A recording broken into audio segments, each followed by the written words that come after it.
Сите треба да бидат одговорни во време на криза, рече меѓу другото денеска пратеничката од СДСМ Марија Георгиевска на третиот ден од расправата по предлог одлуката за продолжување на кризната состојба во енергетиката на Собраниската комисија за одбрана.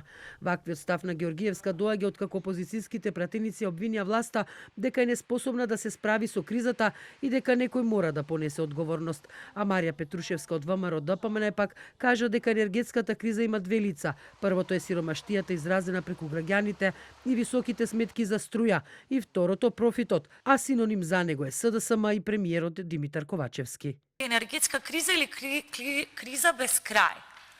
За мене отприлика вториот делов наслов е синоним за она што се случува во континуитет на Комисијата за одбрана и безбедност во делот на барањата од страна на владата на Социјалдемократскиот сојуз за кризите.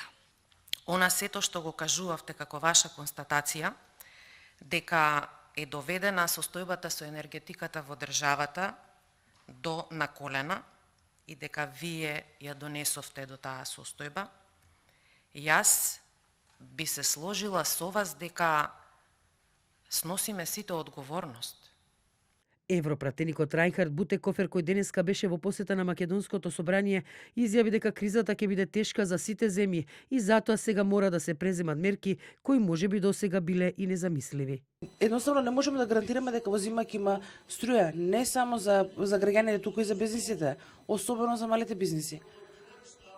Правиме чекори кои што не одат во насоката во која што ја посакуваме, но ова е обврска која што ја имаме превземено пред граѓаните.